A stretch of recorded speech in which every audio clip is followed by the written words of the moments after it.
William Harrison, the President of United States, had a Rahu in Hasta Nakshatra. Hasta is all about servitude, serving the nation, serving the society, serving others, and Rahu in Hasta exaggerates this servitude nature. Harrison is one fine example. He had the shortest presidency in US history. He was also the first US president to die in the office. Harrison died just 31 days after his inauguration, and his last words were directed to US Vice President John Tyler, who became the next US president after his death. William said to Tyler, "Sir, I wish you to understand the true principles of the government. I wish them carried out.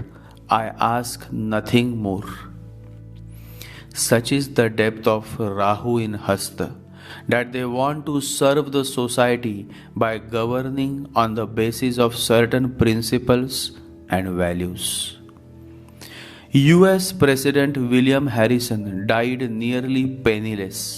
His most enduring legacies is the series of treaties that he negotiated and signed with the Native American Indian leaders during his tenure as the Indiana Territorial Governor.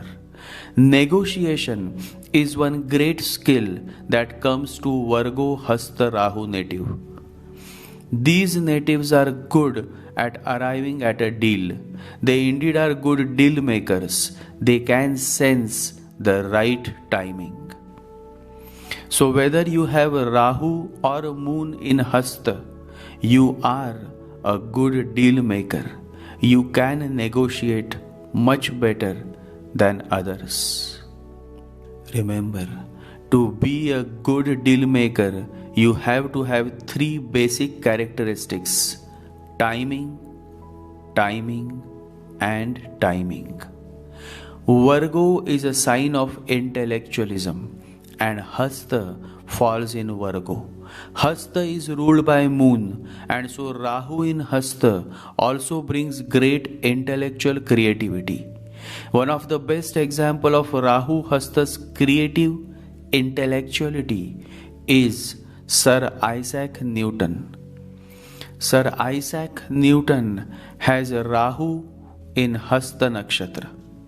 300 years ago, a scientist, Isaac Newton, discovered gravity. You have heard that an apple fell down while Newton was sitting in a garden.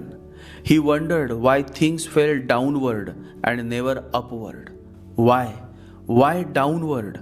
If you throw a stone, it will come down again. Everything does. Why? What is the secret behind it? He thought and searched and eventually discovered the theory of gravitation, that the earth pulls everything to itself. It has a special power which pulls everything down.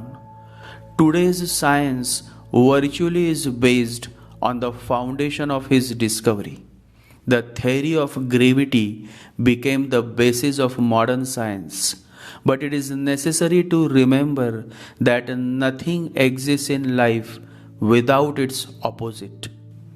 There was a great poet, a wise man, and he asked Newton, "Mr. Newton, it's true that the apple fell from the tree and down onto the earth.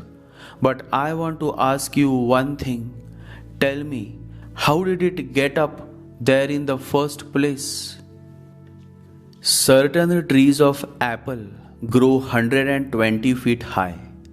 Water reaches up to the topmost leaves even when the trees are 120 feet tall. Something raises the water that high. What is it? It is called levitation. Scientists have already started working on researching levitation. Gravitation is what pulls you down towards the earth. Levitation is something that pulls you upward from the earth. There is nothing in this world that doesn't exist without its opposite. Life and death, day and night, sadness and happiness, childhood and old age. The opposite always exists. In fact, electricity is also generated when the positive and negative come together. The tree that grows on the outside also grows beneath the ground. That's its balance. That's how life is meant to be balanced. Remember, sadness gives depth, happiness gives height. Sadness gives roots, happiness gives branches. Happiness is like a tree going into the sky, and sadness is like the roots going down into the womb of the earth. Both are needed, and the higher a tree goes, the deeper it goes simultaneously. The bigger the tree, the bigger will be its roots. In fact, it is always in proportion. That's its balance.